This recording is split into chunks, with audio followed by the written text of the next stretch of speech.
29 सितंबर 2022 जो शुरू तो हुआ एक आम थर्सडे की तरह, बट शाम होते होते उसने लोगों की नींदें उड़ा दी।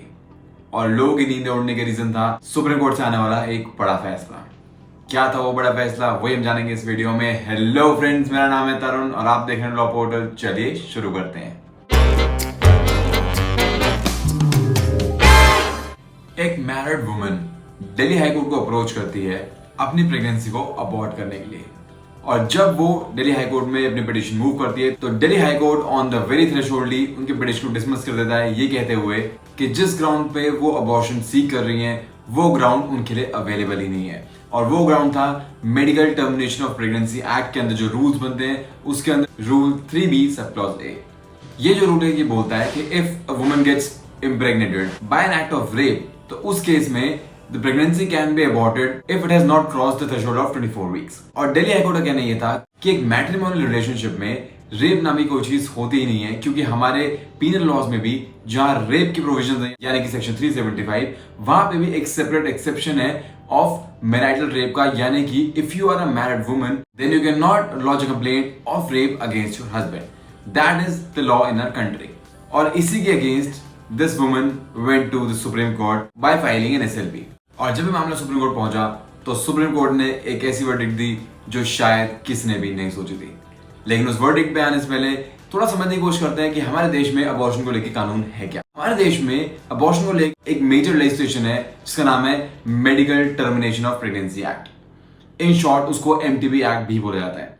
सेक्शन 3 इस एक्ट का ये बोलता है कि अगर कोई प्रेग्नेंट लेडी है and she wants to abort her pregnancy तो उस केस में अगर वो 20 वीक्स की प्रेगनेंसी या उससे कम की प्रेगनेंसी है और उस सिचुएशन में एक रजिस्टर्ड मेडिकल प्रैक्टिशनर को ये लगता है कि ये जो प्रेगनेंसी है it's going to harm the woman, then in that case woman has the right to abort her pregnancy. वहीं पे इसका दूसरा सबसेक्शन ये बोलता है कि अगर कोई वुमन प्रेग्नेंट है बट प्रेगनेंसी जो है 20 वीक्स से ऊपर हो चुकी है, हाउएवर 24 वीक्स के अंदर अंदर है, तो इन that case 2 registered medical practitioners का ये व्यू होना बहुत जरूरी है कि जो प्रेगनेंसी है उसको अबॉर्ट करना ही बेटर है उस वुमेन की लाइफ सेफ्टी के लिए। तो ये जो हमारा कानून है एक ब्रॉड बेस पे बात करता है कि कब आप अपनी प्रेगनेंसी को अबॉर्ट कर सकते हो। हाउएवर इसकी ज्यादा क्लैरिफिकेशन आती है हम उन रूल्स को पढ़ते हैं जो कि इस एक्ट के अंदर बनाए गए हैं। और हमारे आज की इस वीडियो के लिए जो रूल जरूरी है वो है रूल 3। रूल 3 सब रूल B ये बोलता है a woman has a right to terminate her pregnancy अगर प्रेगनेंसी जो है वो 24 वीक्स के अंदर अंदर है and that pregnancy has happened by an act of rape. अगर आप इस रूल को नॉर्मली पढ़ेंगे तो आपको लगेगा कि ये रूल सिर्फ एप्लीकेबल है उन वुमेन के ऊपर who have been a victim of rape। That's exactly the view taken by our Delhi High Court as well। लेकिन जब ये मामला सुप्रीम कोर्ट पहुंचा तो सुप्रीम कोर्ट ने पूरे बैकग्राउंड को इलैबोरेट करने के बाद ये कहा कि हमारे देश में जो रेप का कानून है वो आज भी बहुत पुराना यानी कि ब्रिटिश एरा का है।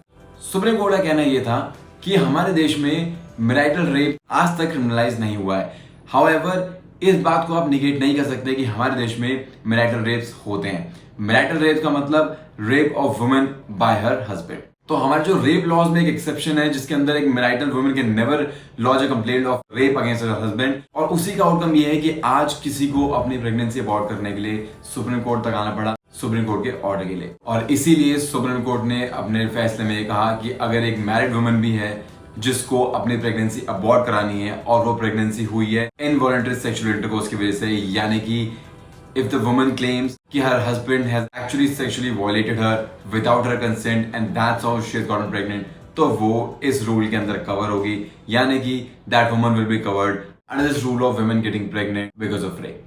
लेकिन इसी के साथ सुप्रीम कोर्ट ने एक चीज और क्लैरिफाई की कि ये जो उनकी रूलिंग है ये सिर्फ और सिर्फ medical termination of pregnancy act and the rules made thereunder के लिए ही है, यानी कि सिर्फ और सिर्फ अबॉर्शन के लिए ही आप ये ग्राउंड ले सकते हैं कि आपकी जो प्रेगनेंसी है वो सेक्सुअल वायलेंस की वजह से हुई है, that too by your husband.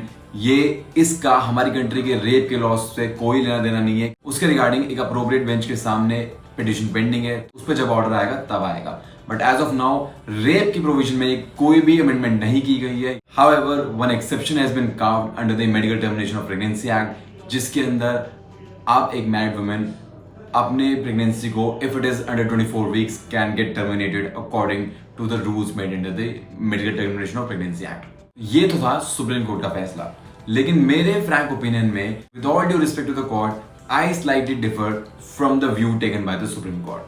मेरे हिसाब से ये जो सुप्रीम कोर्ट ने व्यू लिया है, this is going to have major repercussions for a lot of people.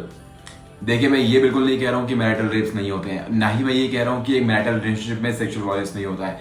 I am totally aware as to what happens in a country like ours. However what I am saying is कि अगर आपको rape laws में amendment नहीं करनी है, तो आपने जो एक एडिशन की है एक ऑलरेडी एग्जिस्टिंग रूल में, उसको आप एडिशन ना करके एक सेपरेट प्रोविजन भी बना सकते थे for married women seeking termination of their pregnancy if that pregnancy has happened involuntarily और by virtue of sexual assault by their husband. इस चीज को रेप में इंक्लूड कर देना बहुत ज्यादा ड्रैकोनियन रिपरकशन लाएगा, क्योंकि हमारी कंट्री में जहां एक तरफ मैरिटल रेप जैसे केसेस डेफिनेटली होते हैं, वहीं दूसरी तरफ उन केस का नंबर भी बहुत ज्यादा है जहां पे एक्चुअली में in matrimonial and divorce laws का बहुत ज्यादा मिसयूज किया जाता है by the women in order to extort whatever they can from their husbands.